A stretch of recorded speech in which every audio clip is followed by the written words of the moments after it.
Bonjour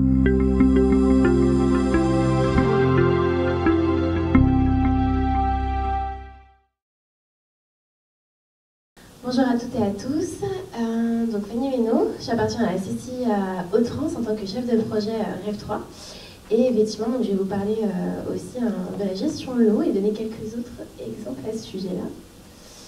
Donc très rapidement, REV 3, troisième révolution industrielle, donc c'est une dynamique collective pour ceux que ça parle, qui est soutenue par la CCI Hauts-de-France et la région, donc le conseil régional, pour accélérer la transition écologique et énergétique de la région et promouvoir une économie durable et connectée. Donc voilà un petit schéma qui représente notre transition actuelle, avec toutes les actions qu'on souhaite mettre en place en faveur.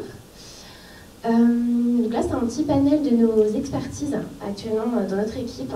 On est une vingtaine de conseillers qui accompagnent et sensibilisent les entreprises, ou plus globalement les acteurs économiques de la région Hauts-de-France, et notamment sur la thématique de la gestion de l'eau.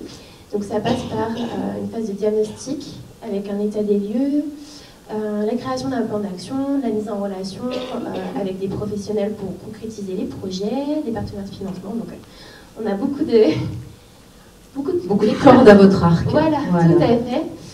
Donc on pourra l'aborder plus approfondi plus tard, mais voilà, en tout cas, c'est un petit résumé de ce qu'on peut vous apporter, en tout cas aux entreprises de la région.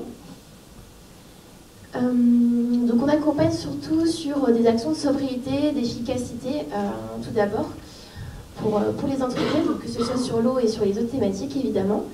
La transformation du modèle économique aussi, ça peut passer par repenser à l'usage du produit, comment mutualiser les flux, les biens, et ensuite tendre vers les énergies renouvelables quand c'est possible, quand on a passé par toutes ces étapes.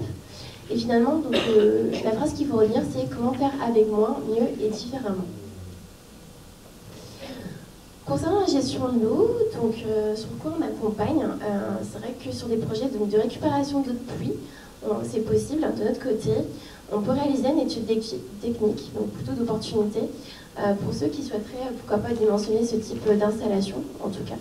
Ça peut être intéressant pour faire quelques économies d'eau, et notamment on fait des rappels sur les obligations réglementaires, puisque ça peut être assez délicat. On vient de s'en rendre compte encore. Hein. Voilà, tout à fait. Donc en fonction de la situation du site, des activités, on essaye de voir avec elle si c'est possible en termes de faisabilité.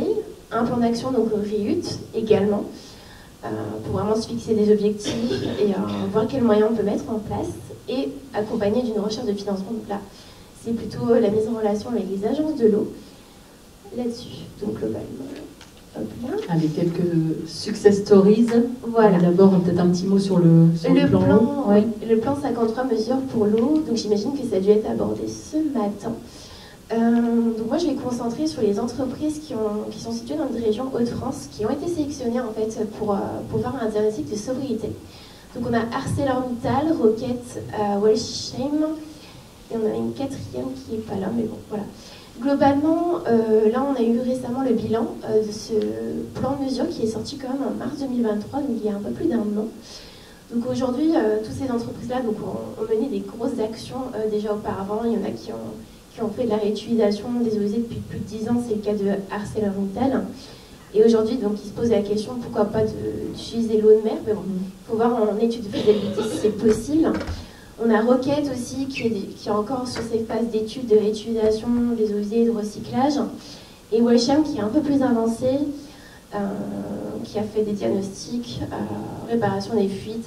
Globalement, ces trois entreprises-là sont encore au même niveau, mais ils vont chercher en fait finalement les actions supplémentaires pour vraiment réaliser des économies. Et donc aujourd'hui, on a 55 sites qui ont été sélectionnés, mais finalement, donc, on pense qu'il y aura sûrement d'autres entreprises qui seront concernées à l'avenir pour être accompagnées. Donc c'est plutôt positif parce que finalement, on voit bien que l'eau, c'est un grand enjeu qui touche la France et qui impacte de plus en plus les entreprises pour réaliser des plans d'action. Allez, un petit zoom rapide sur quelques success stories, juste comme je disais, dans la région en matière de gestion de l'eau. Alors, en termes de success stories, donc on a Aperam qui est situé à Isberg, qui favorise l'utilisation des eaux non conventionnelles.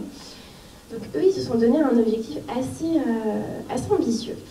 Ils souhaiteraient d'ici 2030 réduire jusqu'à moins 40% de leur consommation d'eau, ce qui n'est pas négligeable par rapport à leur situation en 2015. Et aujourd'hui, en termes d'utilisation des eaux non conventionnelles, ils sont à peu près à 97% d'usage d'eau recyclée, ce qui est très important. Et le reste, les 3% qui restent, on est sur de l'utilisation de l'eau pluviale et l'eau rivière. Et voilà, ils essayent encore d'optimiser. Donc on est sur un super exemple d'utilisation eau non conventionnelle. Et dernièrement, ils ont investi dans une installation d'une tour adiabatique pour vraiment réduire encore plus leur consommation d'eau. Et à côté, donc, nous avons Noroto Wash, qui est situé à Lambersart, qui a investi dans des cuves de récupération d'eau de pluie, de 51 mètres cubes environ, pour utiliser leurs eaux de pluie issues des toitures, pour laver les véhicules.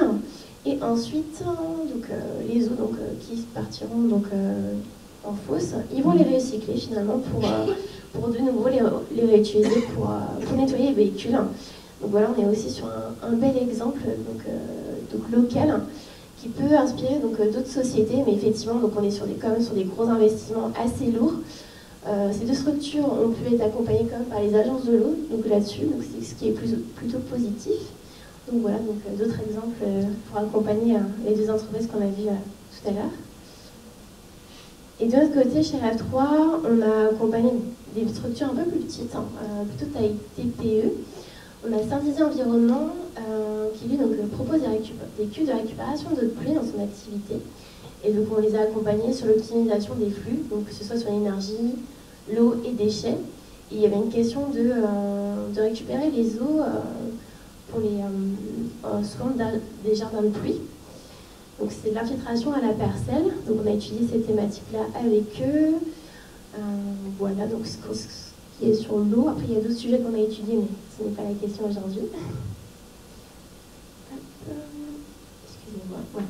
Et on va finir. Et le dernier exemple qu'on a, c'est MCD aussi, donc, qui est une société industrielle située à Guigny, donc plutôt dans l'Aisne, qui elle s'est posé la question de dimensionner une cuve de récupération d'eau de pluie pour ses usages process et sanitaires, et aussi une réflexion sur tout ce qui est traitement alternatif des eaux usées, puisque cette société n'était pas raccordée au réseau public du fait de sa localisation, et donc passer sur un traitement alternatif pouvait être intéressant. Donc c'est encore en étude et en réflexion pour investir.